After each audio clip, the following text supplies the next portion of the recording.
So my name is Ellen Graham, and I am the Chief Naturalist with Georgia State Parks and Historic Sites. Ellen, thanks for being with us today and coming to Tallulah Gorge, this beautiful place, and talking with our students. Ellen, you're the Chief Naturalist for the DNR Parks Division. Yes. What is that position?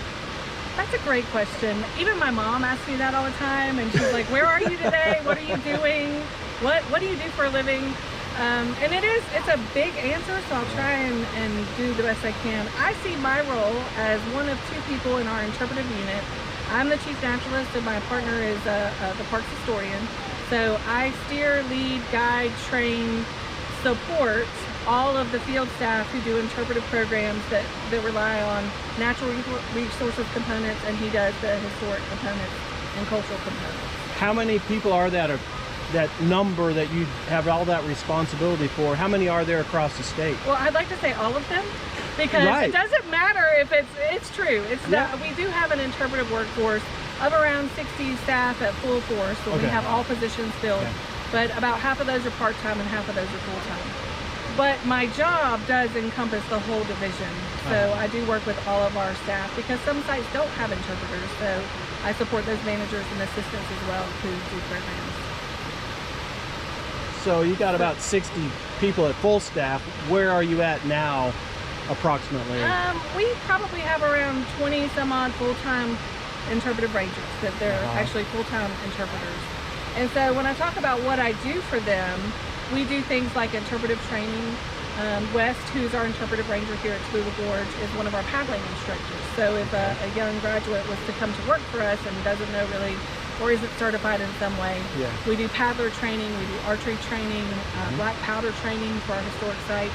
Sometimes we do enhancement training, like we did Pioneer Skills, where we taught butter churning, candle dipping, spinning. You know, we have like 8 spinning wheels in a room, and hands-on how you do that kind of thing.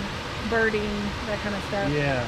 So I do training, and then I also coordinate some of those statewide efforts. So we have, and you probably wouldn't know this, you wouldn't know to ask me that, but like we do first day hikes. So we ring in the new year with first day hikes, and every park with trails with staff members will lead a hike on the first. So I'll coordinate things like that. By that, I'll make sure that everybody's on board, that they've got it planned.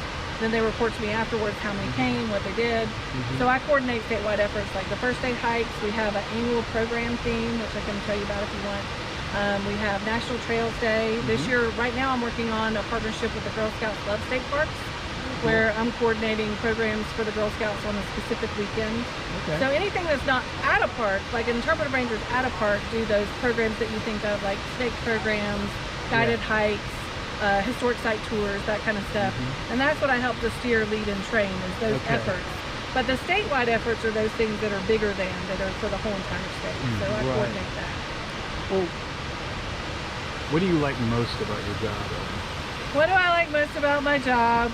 I will say, you know, people think I'm going to just say it's the outdoors, because I was just, FYI, I was raised in a summer camp. My family were camp directors. I was the fourth generation to be a camp director before I was a park ranger. Yes, I'm still a park ranger, even though I wear this. I'm still a park ranger. I'm green and khaki. So people expect me to say I love it because I love the outdoors. And yes, that is a key component. But my favorite thing about what we do at any level of all the people you've interviewed is the variety. I like that you come to work and you may think you're going to work on, Jennifer's going to work on a budget today, or I'm going to, you know, focus on some planning for a conference that's coming up. And then park ranger life happens. So there's a bear in the, when you're a park ranger at a park, or there's a bear in the campground, or there's a water line break, or there's a rescue in the gorge, you know, things change. And even in my role still, I come to work with set expectation for the day, and then there's some need at the division level that I need to switch gears. And so I love that it's never the same day twice, that it's not a job that you come to and you're doing the same thing day in and day out. And that's definitely my favorite part of what we do. So what are the characteristics of the perfect naturalist for DNR if our students are trying to prepare for themselves, not what, beyond just the training, beyond just having internships and volunteerism? What are those characteristics? So the thing that's tricky about a naturalist or an interpreter is that, I'm going to answer your question by getting there in a minute. That's fine. First of all, I feel like our interpreters are the group of people in our workforce that change or enhance the experience for our visitors. They're the ones that make things come to life. You know, you can go on a hike and really enjoy a park and still want to come back. But if you go on a hike with an interpreter and you see, smell, touch, experience it in a very much more intimate, close, well, not these days, way with nature, then you get a different sort of experience. So when I think about what an interpreter is, and say for a historic site, I took my sons last week to a historic site, and the interpreter brought it to life for them. You know, you can show them an S-hook and explain what the purpose is for that item, or you can watch a blacksmith build an S-hook and go home with one, and you're like, wow, I understand what that is for now, and that's really cool. So when I think about an interpreter, and hopefully that resonates even when I talk to you, it's the thing you can't quite put your finger on. It's not the book smarts, it's not the years of experience. It's that thing that makes you want to go on a tour in a historic building and not go. I mean, that's the truth. It's the gift of gab. It's the way that you can relate to people. And also, one of my favorite things of the job is the customer service, the intimate contact with people. And if you're not a people person, you should not be in our role. You know, I know in forest resources, some people just like the natural resource side of it, or the tree side of it, or the salamander side of it, or whatever it may be.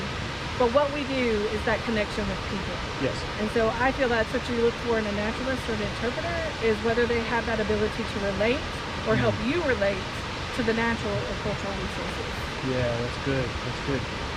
The opportunities for naturalist positions, how are there open positions? Are we on a hiring freeze? What's the status of our Did we do this students? interview last year? Right. Well, pretend it's next budget season. Yes. Normally, I do run the seasonal naturalist hiring process, as far as we have a website where you can go online and apply.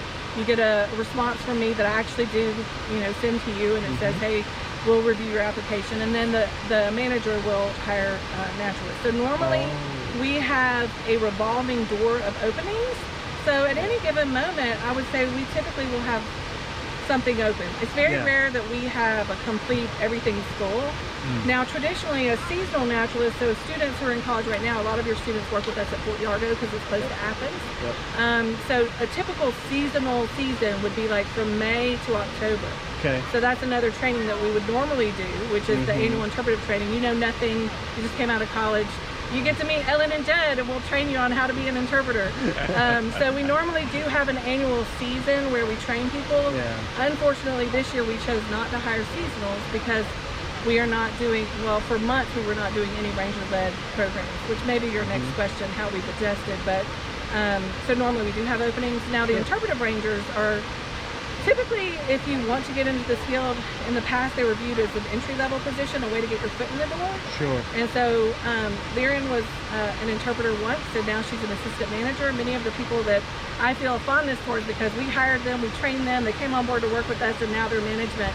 And it's a fast track now. We have ability to move up pretty quickly. So, so normally, and we are still filling the full-time interpreter position in spite of the pandemic. We are still filling those because we are going back to a version of ranger-led programs. Good. I'm glad to hear that, and let's hope that that continues in that trend, that we can be back to our regular normal someday. What are the biggest challenges as the chief naturalist in your position? Right now, everything is challenging. Right. Right. The greatest challenge in my job, I really love what I do, so it's hard to think about what's difficult. I do manage a lot of different things. So I do those statewide efforts, I do training, but then it's all that other that comes my way. For example, last year we hosted a conference for interpreters from 13 states across the Southeast. That was 6 months of planning. Wow. So on top of that, at the same time, I was asked to review the Georgia Outdoor Stewardship Grants. Or the director may ask me to plan a managers or rangers conference. So it's juggling many different things.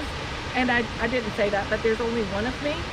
So yes, managing all of that at the same time would be multitasking. Multitasking, but I happen to be really good at that, so it's okay. That's a skill. I like a challenge. That is really good skill. A challenge. That's a skill that you're not born with either. One has to develop that. And so that's a good point for students to know, that you have to be able to juggle multiple things and not be told exactly what to do, but get it done.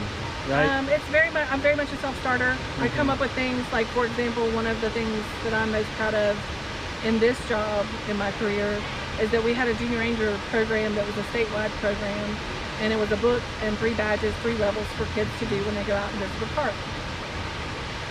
I take on a challenge. I'm like, okay, let's get this group together and come up how to reinvent this. They've been around for 20 years, so Yeah. now we have site-specific Junior Ranger books. So I developed with a group of folks 59 different books and badges for all of our parks. It took about 3 Yeah. years. Looks cool. We've seen No it. one told me to do that. So Right. a lot of it is self-starting because I can see a vision and I can head down that path and get approval, and they say she's got crazy ideas, but let's go with it. So That's the nice thing That's about good. having good leadership as well, recognizing good ideas that are brought to them. And so that creative thinking, critical thinking, problem solving skills, those are all things that our students should need and to get into this field. absolutely. I think two of my favorite quotes, which is not really what you're saying. One is that you choose your attitude. Attitudes are contagious. Is yours worth catching? Yeah. So when you come to work, do you have a good attitude? And that ties into what you're saying. Do you have a strong work ethic? Yes. Are you cleaning a restroom today? Are you working as a clerk today, even though you're an interpretive ranger and you're used to being out leading guided hikes? Because we are all part of the team. And so, yes, being able to manage different things and go with the flow is important. There was one other thing I wanted to say about interpreters, and I can't remember that thought, as far as their skill set, but maybe they'll come back to me.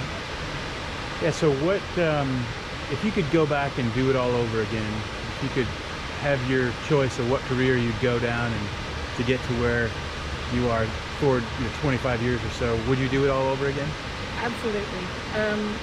So I started at UGA. I had come from a camping background, and I was in theater and dance. That's probably that thing that you can't put your finger on, the ability to public speak and that kind of thing.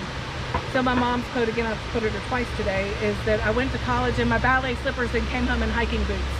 So it's really my calling. I mean, I said that before, like I'm in a blue shirt today, but I'm green and khaki through and through. Yeah.